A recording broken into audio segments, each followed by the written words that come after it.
Alhamdulillah alladzi ja'alana minal muslimin wal mu'minin wal muhsinin. Asyhadu an la ilaha illallah wahdahu la syarika lah wa asyhadu anna Muhammadan abduhu wa rasuluhu la nabiyya ba'dah. Allahumma salli wa sallim ala hadzal nabiyil karim Muhammadin wa ala alihi wa ashabihi ajma'in. Amma ba'd. Faya ibadallah usikum wa iyaya bitaqwallah wa ta'atihi la'allakum tuflihun. A'udzu billahi minasyaitonir rajim. Bismillahirrahmanirrahim. Wa ma kana al-mu'minuna liyanfiru kaffah falawla nafara min kulli firqatin minhum ta'ifatun liyatafaqahu fid-din وَلْيُنْذِرُوا قَوْمَهُمْ إِذَا رَجَعُوا إِلَيْهِمْ لَعَلَّهُمْ يَحْذَرُونَ. Shadaqallahul Azim. Puji syukur kita panjatkan kepada Zat yang Maha Ghafur yang telah memberikan kenikmatan kepada kita semua sehingga kita dapat melaksanakan insyaallah salat Jumat berjamaah. Salawat dan salam mudah-mudahan senantiasa tercurah kepada Nabi kita tercinta, Nabi yang seorang guru, yakni Nabi besar Muhammad sallallahu alaihi wasallam. Mengawali khutbah ini, khatib ingin mengajak kepada kita semua, marilah kita terus berusaha menjadi guru. Terus berusaha menjadi guru, terus memuliakan guru, memuliakan profesi guru. Karena gurulah yang telah menjadikan seseorang selamat, baik dunia maupun akhirat. Laulal muallim lama araftu rabbi, laulal murabbi lama araftu rabbi. Pada ungkapan yang sangat menarik, laulal ilmu lakana nasu kal bahaim. Ta'allam fa innal mar'a laisa yuladu aliman. Belajarlah karena sesungguhnya manusia itu tidak dilahirkan dalam keadaan berilmu. Hadirin jamaah Jumat yang berbahagia, guru mulia, pahalanya syuhada. Guru mulia itu berpahala syuhada. Apa itu guru? Tentu kita tidak asing lagi dengan istilah guru. Di dalam istilah lain ada istilah muallim, ada istilah kiai, ada istilah ustadz, syekh ya. Itu semua menuju kepada makna guru. Hadirin jamaah Jumat yang berbahagia, pada hakikatnya semua manusia itu adalah guru. Jadi setiap manusia itu adalah guru dan setiap manusia adalah murid. Bisa jadi seseorang di pagi hari dia adalah murid, di siang hari menjadi guru, di malam hari menjadi murid, di pagi harinya lagi menjadi murid lagi. Jadi manusia itu tidak akan bisa lepas bahwa dia adalah seorang guru. Dia juga adalah seorang murid. Misalnya di pagi hari mendengarkan ceramah agama di televisi, maka dia menjadi murid. Ketika siang hari dia memberitahu anaknya tentang kebenaran, tentang Islam, tentang ilmu pengetahuan, maka di saat itu dia menjadi guru. Maka para ahli pendidikan menyebut bahwa manusia adalah homo educandus dan homo educandum. Artinya adalah bahwa manusia itu kadang-kadang menjadi pendidik dan kadang-kadang menjadi murid. Hadirin jamaah Jumat yang berbahagia, guru mulia, mulia. Kalau kita ibaratkan logam itu ada yang mulia, ada yang bukan logam mulia. Tentu beda. Ada guru yang mulia, ada guru yang tentu tidak mulia. Nah, guru mulia ini adalah guru yang menjadi dambaan kita semua. Guru yang betul-betul berpahala syuhada. Guru inilah guru yang betul-betul melaksanakan tugas sebagaimana seorang guru. Di mana tugas guru itu begitu banyak, diantaranya misalnya guru adalah seorang motivator. Jadi guru adalah orang yang mampu memotivasi anak didiknya, muridnya yang diajarinya untuk melakukan kebaikan-kebaikan, untuk melaksanakan kesalehan-kesalehan, untuk selalu belajar. Maka guru yang hebat itu adalah guru yang menginspirasi. Jadi dengan kehadiran guru, anak didik terus terinspirasi untuk belajar dan terus mengembangkan diri. Hadirin jamaah Jumat yang berbahagia. Fungsi lain atau tugas lain guru adalah selain tadi memotivasi, adalah bagaimana dia menguasai metode, bagaimana dia menguasai media, bagaimana dia memberikan hukuman, bagaimana dia memberikan hadiah kepada anak didiknya. Jadi luar biasa fungsi-fungsi daripada seorang guru. Apalagi guru di zaman modern, di era pengetahuan dan teknologi saat ini, guru semakin kompleks tugasnya. Guru harus terus belajar. Maka ada yang mengatakan bahwa kalau guru berhenti belajar, maka sesungguhnya dia itu tidak boleh mengajar. Itu. Jadi orang tua, karena dia sesungguhnya adalah guru, artinya apa? Orang tua tidak boleh berhenti untuk belajar.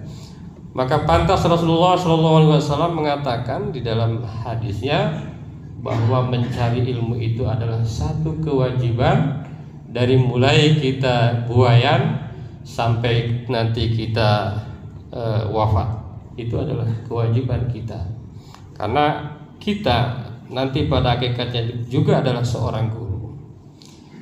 Hadirin jamaah Jumat yang berbahagia, bahkan ada seorang yang bernama Ahmad Syauqi, seorang penyair dari Mesir, menyebutkan bahwa guru itu mirip-mirip tugasnya dengan para rasul. Ini karena mulia dan sucinya tugas daripada seorang guru. Kata beliau ini, tugas guru itu mirip-mirip dengan tugas para rasul. Di antaranya adalah mendidik, mengajar, dan membina umat kepada kebaikan. Hadirin jamaah Jumat yang berbahagia. Lalu pertanyaannya adalah, tadi dibilang ada guru mulia, ada guru yang mungkin belum mulia. Nah, guru mulia itu guru yang seperti apa? Misalnya Hasyim Asy'ari menyebut ada 20 ciri-ciri atau syarat-syarat guru mulia. Jadi guru tidak sembarangan ya. Ada 20. Imam Al-Ghazali menyebutkan ada 11 ciri-ciri guru mulia. Misalnya yang disampaikan oleh Hasyim Asy'ari, ciri guru mulia yang pertama adalah selalu dekat dengan Allah. Itu. Jadi kalau di sekolah, di lembaga pendidikan ada guru, mungkin bukan guru agama, apakah bisa menjadi guru mulia? Bisa. Tapi syaratnya yang pertama dekat dengan Allah. Jadi dekat dengan Allah itu tidak harus mengajarkan ilmu agama secara langsung. Bisa jadi mengajarkan ilmu-ilmu umum, tetapi ilmu umum itu dikaitkan dengan keesaan, dikaitkan dengan kebesaran Allah Subhanahu wa ta'ala, dengan pengetahuan yang tinggi, dengan ilmu yang tinggi tentang ilmu-ilmu yang dimilikinya. Dia mampu mendekatkan dirinya semakin dekat kepada Allah Subhanahu wa ta'ala. Misalnya seorang guru fisika, dengan tahu bahwa berapa juta kilometer diameter matahari, berapa kilometer diameter bumi, maka dia akan tentu semakin dekat dengan Allah Subhanahu wa taala. Itu yang pertama. Yang kedua, takut kepada Allah Subhanahu wa taala. Ini yang harus ditanamkan bagi seorang guru, mungkin juga seorang ayah yang menjadi guru di rumahnya. Bagaimana adalah rasa takut kepada Allah, sikap tenang, tidak gerasa gerusu, tidak buru-buru, sikap santuy tapi pasti ya. Itu ciri seorang guru mulia. Warok itu adalah menjaga diri dari hal-hal yang subhat. Jadi warok itu menjaga dari hal-hal yang subhat, apalagi yang haram. Hal-hal yang subhat pun dia jaga. Itu ciri guru mulia. Kemudian khusyuk dalam beribadah kepada Allah Subhanahu wa taala. Tidak menggunakan ilmunya hanya untuk kepentingan duniawi. Tidak rendah diri kepada pecinta dunia. Zuhud. Guru mulia itu zuhud. Zuhud itu artinya tidak berlebihan mencintai dunia. Zuhud, menghindari dunia, menghindari pekerjaan yang menjatuhkan martabatnya dan lain sebagainya. Itu diantara yang disampaikan oleh Imam Hashim Al-Asy'ari. Begitu juga yang disampaikan oleh Al-Imam Al-Ghazali ya. Di antara syarat guru yang mulia itu adalah tidak berhenti menuntut ilmu ya. Tidak berhenti untuk belajar, tidak berhenti untuk membaca, tidak berhenti untuk meneliti, tidak bertindak kecuali dengan ilmu. Jadi ilmunya itu betul-betul diamalkan, tidak takabur ya, dalam memerintah dan memanggil seseorang, lembut terhadap muridnya, tidak membanggakan diri dan lain sebagainya. Itu adalah diantara ciri-ciri guru yang mulia. Hadirin jamaah Jumat yang berbahagia, kalau kita teliti lagi, yang pertama yang dipentingkan menjadi guru mulia itu persis seperti yang dilakukan oleh Luqman Al-Hakim di dalam Al-Quran. Jadi yang pertama diajarkan oleh seorang guru, oleh seorang ayah kepada ayahnya, wa idz qala Luqmanu libnihi wa huwa ya'idhuhu ya bunayya la tusyrik billah inna syirka la dzulmun adzim. Jadi yang pertama diajarkan adalah tentang ketauhidan, tentang agama ya, tentang Islam, tentang iman. Selanjutnya ya bunayya in takum misqala habbatin min khardalin fatakum fi sahratin aw fis samawati wal ard ya'ti bihallahu jami'a innallaha latifun khabir. Jadi tentang agama dulu. Yang kedua, ajarkan bahwa seorang anak itu harus merasa dirinya dilihat oleh Allah Subhanahu wa taala.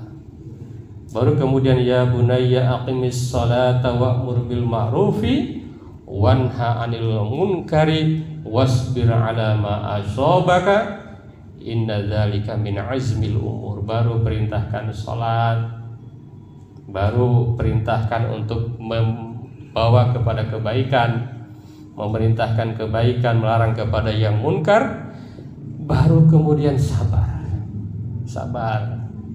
Jadi belum kepada ilmu umum belum. Jadi itu dulu, mengenal Allah, kemudian merasa dilihat Allah, kemudian sholat, kemudian sabar. Ajarkan kesabaran. Kenapa? Karena kehebatan seseorang itu diukur daripada sikap, bukan pengetahuannya. Apalagi di zaman modern. Di zaman modern itu kalau soal pengetahuan lebih pintar Google. Google lebih pintar dari beberapa profesor. Tetapi soal ketauhidan, soal akhlak, soal sholat, soal sikap, soal hormat dan lain sebagainya, itu yang harus didahulukan daripada yang lain. Hadirin jamaah Jumat yang berbahagia, guru mulia itu memang sangat luar biasa, ciri-cirinya cukup berat. Maka pantas guru mulia itu pahalanya adalah pahala syuhada. Pahalanya seperti orang yang mati syahid. Apa itu mati syahid? Mati syahid artinya mati yang ketika sudah mati pun sesungguhnya hidup. La tahsabannal ladzina qutilu fi sabilillahi amwat bal ahya'un inda rabbihim yurzaqun. Jadi orang yang mati syahid itu seperti kawan-kawan di Palestina itu yurzaqun. Mereka itu dalam keadaan hidup sesungguhnya. Nah, guru yang mulia ini pahalanya bisa seperti yang syahid tadi. Ayatnya tadi yang dibacakan di mukadimah ya.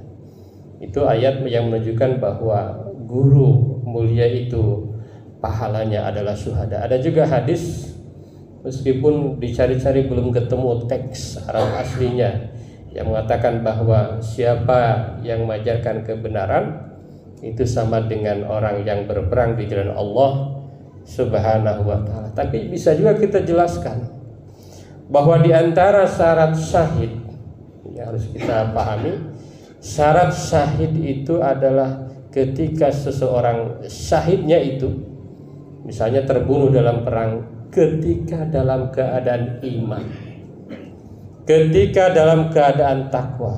Lalu apakah mungkin seseorang bisa demikian kalau tidak ada seorang guru yang mulia tadi? Tidak mungkin. Semuanya adalah atas bimbingan guru.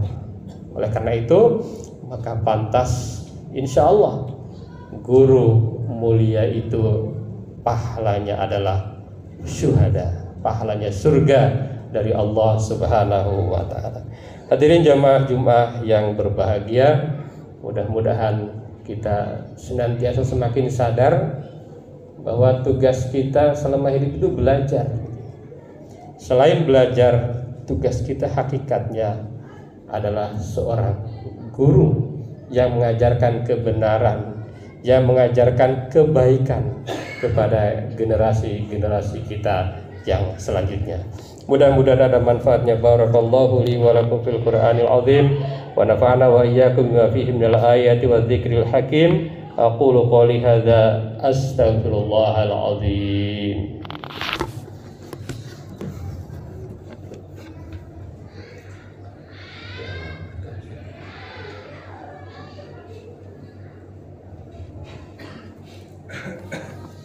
Alhamdulillah alladzi kataba ala nafsihi rahmah wa amarna bimtisali ma'muratihi wa jitinabi manhiyatihi muddatal hayah. Asyhadu an la ilaha illallah wahdahu la syarikalah wa asyhadu anna Muhammadan abduhu wa rasuluhu ila yaumil qiyamah. Allahumma shalli wa sallim ala hadzal nabi al-karim Muhammadin wa ala alihi wa ashabihi ajmain.